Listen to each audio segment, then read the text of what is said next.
Bien, nous y voilà. Nous voilà à la veille du second tour, un moment important, le point culminant de la campagne municipale, le moment où nous allons faire, nous tous, avec notre vote, quelque chose d'important qui va engager la ville pour 6 ans. Le moment aussi où nous allons réorganiser durablement la vie politique locale.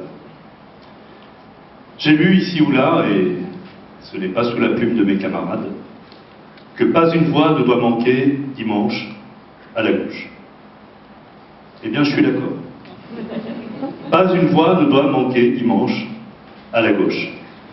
Car c'est bien de cela qu'il s'agit. Il s'agit par notre vote de dire non pas notre désir de gauche, mais bien, dans la situation politique que nous connaissons, notre besoin de gauche. De cette gauche qui veut construire une ville où on peut respirer, où tous peuvent vivre dignement. De cette gauche qui fait de l'égalité sa vertu cardinale, sa valeur cardinale. De cette gauche qui vise l'émancipation de chacun, de cette gauche jalouse des libertés, de cette gauche qui restaure la fraternité et la confiance. Notre liste, la liste Ozon Poitiers, incarne désormais cette gauche à Poitiers. Nous avons porté pendant toute la campagne un projet audacieux et nécessaire que tu nous as détaillé tout à l'heure, un projet écologique et social. Nous avons su, nos 4 formations politiques réunies, mettre en commun nos priorités pour que l'air que nous respirons arrête de nous tuer, pour que l'on cesse d'épuiser la planète en pensant autrement l'économie locale, pour que l'on combatte les conséquences désastreuses des politiques d'austérité par une juste redistribution des richesses, par plus de justice sociale, pour que chacun puisse se loger dignement, puisse se déplacer librement, puisse bénéficier de services publics efficaces, plus nombreux. Car c'est là que réside véritablement l'essentiel de notre richesse, celle qui nous réunit dans cette belle notion d'intérêt collectif qui est et qui doit rester le cap de toute politique de gauche qui se respecte. La gauche écologique, sociale, elle est ici, dans cette salle.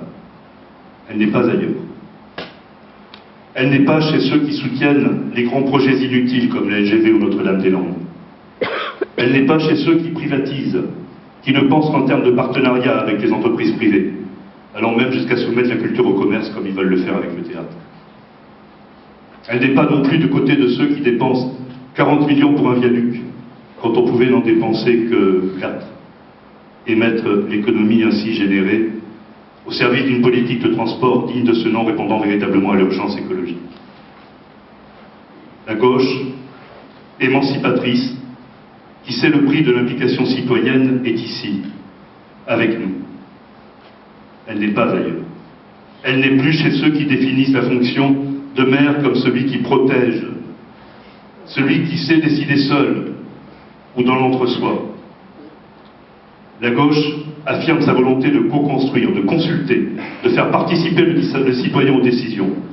La gauche ne demande pas un blanc-seing tous les 6 ans pour pouvoir conduire la barque à sombrer en l'absence de tout contrat ou de tout contrôle. Elle ne se construit pas une clientèle. Elle met en place les structures de délibération, de concertation, de participation nécessaires pour faire de la démocratie locale une réalité. La gauche éprise d'égalité et de liberté est ici, dans cette salle. Elle n'est pas ailleurs, elle n'est pas du côté de ceux qui proposent d'étendre le champ de la vidéosurveillance au détriment de la présence humaine. Elle n'est pas du côté de ceux qui refusent d'assumer un engagement fort et public en faveur des migrants, pour les aider à faire face à une politique d'accueil répondant à une logique administrative et sans humanité.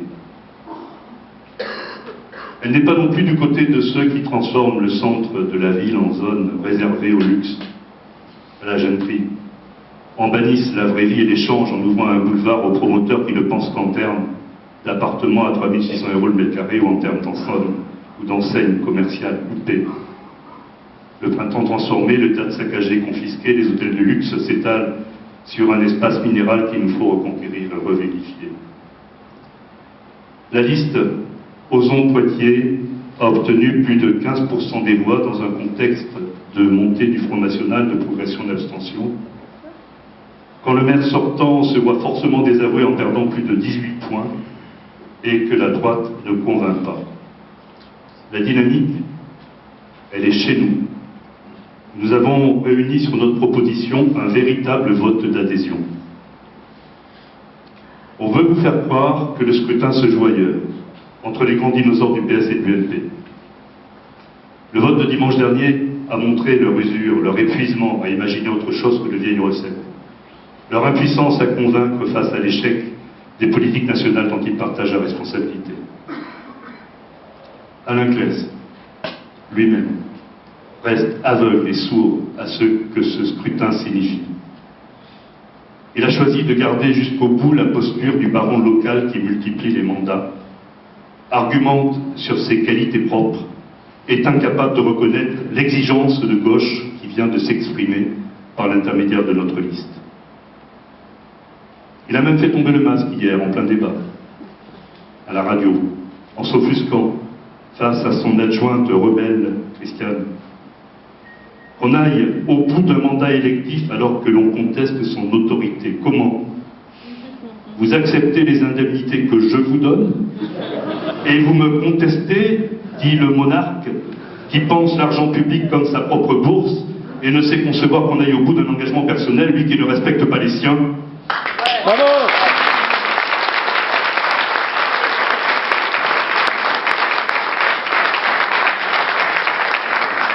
Désormais, imprégné du social-libéralisme qui défend l'Assemblée nationale et qui lui fait voter les restrictions budgétaires des collectivités locales, il rejoint résolument le camp de ceux qui ne peuvent penser en dehors du bipartisme.